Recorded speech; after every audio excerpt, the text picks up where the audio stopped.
Midjourney has just released a new version. Let's check out some of the awesome new features that are included in this model. Let's also do a little comparison with some of the other past versions.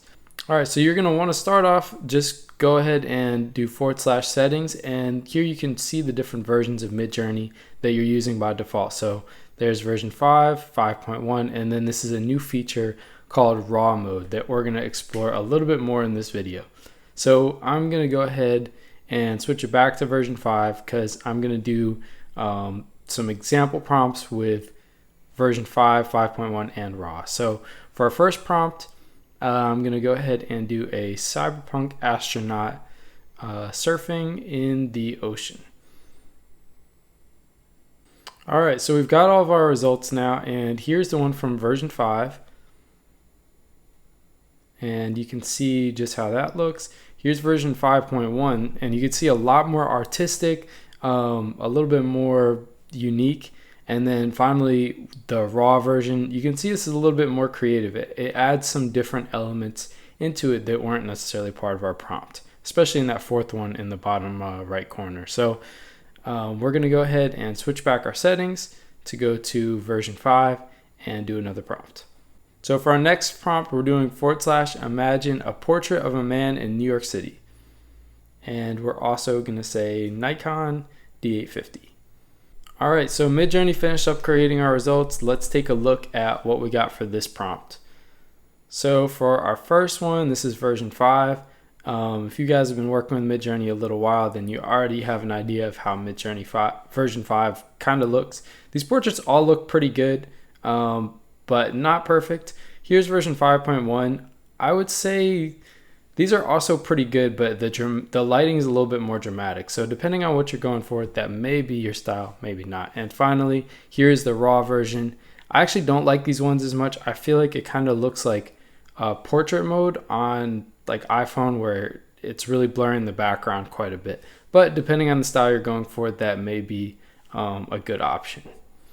So let's check out another prompt. For our next prompt, we're just going to try something real simple. I said /imagine happiness, and this is going to give Midjourney a chance to kind of do a little bit more interpretation and have to come up with something.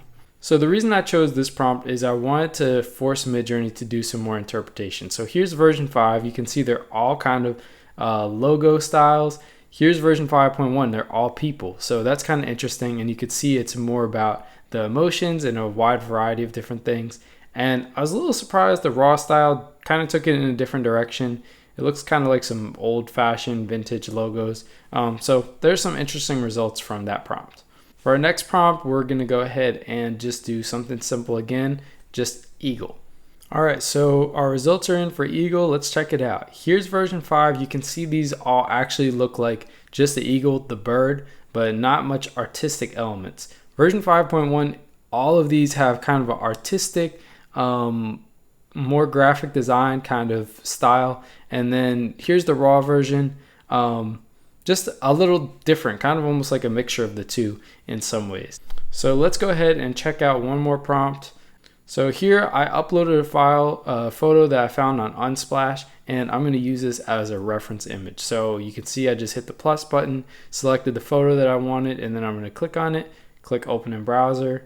And then once you've opened it in the browser, copy the link and go back to Discord. So now for our prompt, we're going to type /imagine. We're going to paste in our link for the photo, and then we're going to add in our prompt.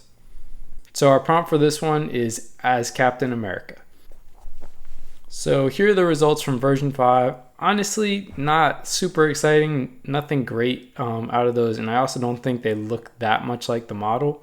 You can kind of see a little comparison here. Here's version 5.1. This is obviously a lot more dramatic, artistic, and I think that's been the trend in looking at how Midjourney version 5.1 is. And then here's the raw mode, a little less artistic, but some kind of variation in the different uniforms as well as some elements in the background. So I hope that gives you guys a good little rundown of version 5.1 and the new raw feature, and you can kind of see some of the comparisons. It looks like right now version 5.1 is going to be great for more artistic things and more interpretation for Midjourney, whereas version 5 of course is pretty good with just sticking to what you say. And then finally, raw mode feels like a little bit of a wild card right now. So I'm interested to see how that feature evolves over time. Thank you guys so much for watching this video. I really hope that you enjoyed it. And if you did, please make sure to like this video and also hit the subscribe button for more great AI content. Thanks for watching.